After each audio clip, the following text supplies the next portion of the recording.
Nicked lefty social media influencers on the campaign trail, yes or no? I'm not really sure, Rita. I think if they want influencers and they really want to be talking to people like you, professional journalists who still actually, the majority of people get their news, particularly on something like the budget, from the mainstream media, and that's who they should be talking to. But presumably they think they'll get a bit of a softer ride from these people. I had a look at some of these influencers, what they posted from Canberra. One was they spent half the Instagram telling us what they bought in the supermarket by way of food to keep them going. Another one was complaining that there was 4 hours in the lockup without internet and it was hell. I would have thought it would be quite pleasant, actually. But anyway, that's it. It's all pretty shallow, pretty ordinary. I don't think these people really have that much influence. And if they do, the people they're influencing must be even more insignificant than they are. So I think it's a bit of a gimmick, to be honest. It'll be interesting to see if it does have an impact, because that younger demographic can be harder to reach. So if they're getting the message through, it's just not as silly as it seems. Now to yesterday's Senate debate on new laws to protect Tasmania's salmon farming industry, and we had this performance from Greens Senator Sarah Hanson-Young. On the eve of the election, have you sold out your environment credentials for a rotten, stinking extinction salmon? Extinction salmon. Senator Hanson-Young, remove the prop from the chamber. Really is a bit of a circus. Unfortunately for Sarah, the stunt didn't really convince anyone. The law passed the Senate. Nick, the Greens, are they going to come up with more imaginative ways to grab headlines? I think they kind of lost their way, haven't they? It's nice to see, in a way, the Greens going back and talking about the environment, I suppose, more broadly, and not about Palestine or gender equity and all these other things they talk about, transgender rights. But look, I think it shows the desperation the Greens, the desperate spot they're in at the moment. Their vote has softened, it's flattened, they're having trouble getting traction. Part of that, I think, is because the Labor Party under Albanese has gone so far to the left and stolen much of their ground. But they really are struggling, really, to find their way right now. I mean, what do they represent? The party of dead fish, apparently. But, and I think the attack on the Tasmanian salmon industry, obviously, is very damaging to the people in Tasmania. And I see that the Prime Minister has actually had the good sense not to come down against salmon farming. Now, the coalition has pledged to halve the fuel excise for 12 months if they win the upcoming election, meaning a driver who fills up a 55-litre tank once a week would save around $14 a week. If you drive a large SUV or a ute, the savings will be about $20 a week. Nick, it's a policy the Greenies will certainly hate, but it leaves most Australians better off than Labor's 70 cents a day tax cut. Is this a winner? I think it's very well targeted, Rita. I think the sort of people that will benefit from this are the people in the outer suburbs and regions where the coalition has a very good chance of picking up some Labor seats from some very angry Labor voters in places like Sydney and Melbourne. These are the people with sometimes 2, 3, 4 cars per household, and not because they want to show off, but because they've simply got to have them to get anywhere.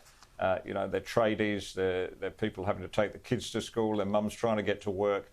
So I think this will go down very well indeed, and it's much better than giving an almost nothing tax cut to almost everybody.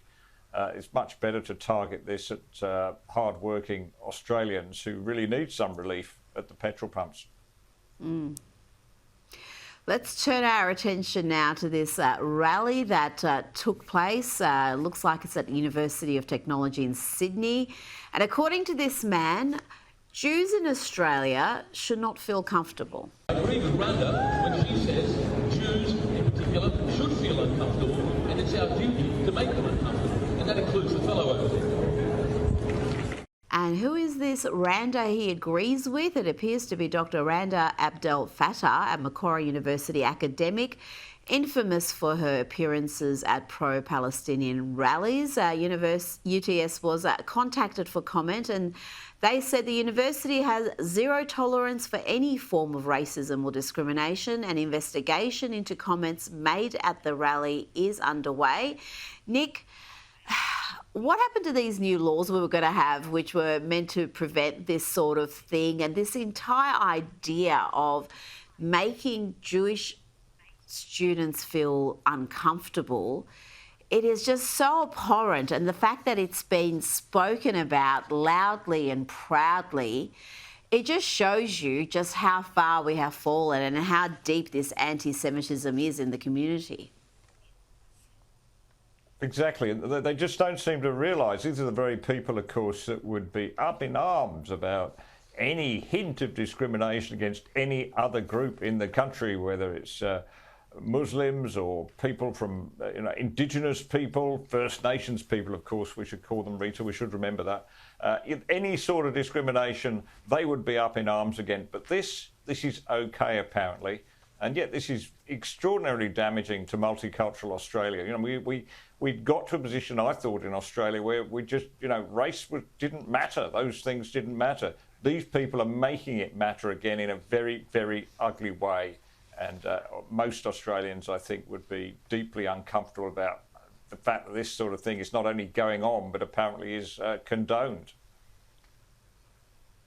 Now let's talk about DEI, ESG in the corporate sector. The Australian report's founder of software titan Technology One, Adrian DeMarco, says the best people are staying away from public boards because listed Australian companies have become too woke, and that Donald Trump's war on DEI programs is a wake-up call. He also said, it's the reason I won't sit on public boards because it's just too inefficient. Nick, DeMarco argues that superannuation funds with all their DEI mandates just have too much influence on how publicly traded businesses run their affairs. Do you agree with that? I do. I want a superannuation fund to invest my money where it's going to make the most money, not according to some artificial criteria about DEI or ESG or any of these other things. They're not, of course. It's interesting, isn't it? These companies, they're investing so much of our money that we have to give them. By the way, we don't have any choice about investing in super in this country. And that they just live off the profits of it and just operate their business in an entirely ludicrous way. But there's certainly a backlash coming against this, not just in the US. You can see it here too, and I'm convinced that the tide is changing, Rita. It might take quite a while to change in places like the university and our ABC, but I think in the corporate world they're beginning to see the light. Well, let's hope so, because it is just rife throughout the corporate world. The left's march through the institutions may have started in academia, but my gosh, they have progressed and they are really dominating in the corporate world as well when it comes to corporate culture, and it's creating so many problems. Now, we've got a long way to go, though, to get to the UK, where they've just seemed completely lost the plot. You've got a pedophile migrant here, Nick, who assaulted a teenage girl in Britain, but has been allowed to remain in the country because the judge has ruled that deporting this sex offender would be unduly harsh. And one of the reasons argued was that it would be inhumane or degrading treatment if he was sent back to Pakistan because of his alcoholism. So the alcoholism has helped him remain in the UK, despite his horrendous track record. It's extraordinary, isn't it? It's just like they're looking for an excuse for it. I mean, this just doesn't stand up to the light of day, this kind of argument. Any excuse to allow this paedophile to stay in Britain. This is causing a great deal of anger in Britain, as you know, as it is in the United States, as it is here. Ordinary people are just sick of this stuff. It seems like the people who actually live in the country, the actual citizens of the country, their rights are just not, nobody takes any notice of those anymore. And certainly, the rights of children not to be interfered with by Pakistanis who are there illegally, that doesn't come into it, does it, anymore? It's the rights of this poor man. You know, it would be inhumane to send him back to Pakistan, the place where presumably he was born and bred and brought up, just because he has an alcohol problem. You know, this just takes the biscuit, doesn't it? I mean, I know alcohol is not frowned upon in Pakistan, but, you know, it's a ridiculous excuse.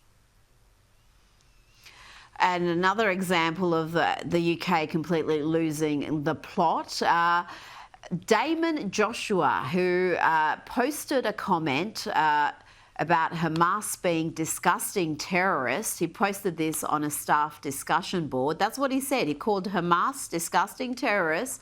Well, apparently that caused significant offence, Nick, and he was sacked. He was sacked by Severn Trent Water, a UK water supply operator. What have we come to where if you call murderous, barbaric terrorists what they are, if you call them disgusting, you could lose your job? It's extraordinary, isn't it, Rita? It is absolutely extraordinary that a water company should think this was anything of their business, let alone a matter to dismiss a member of staff. And what he said is entirely defensible. In fact, it's the truth. These are terrorists, and they are disgusting. So where does that cause harm to anybody? I mean, if anybody wants to dispute that, go ahead. But they are terrorists, and they are very, very disgusting people. I think disgusting is too mild a word, to be quite honest. So why this should cause any controversy said anywhere in the world, I don't know.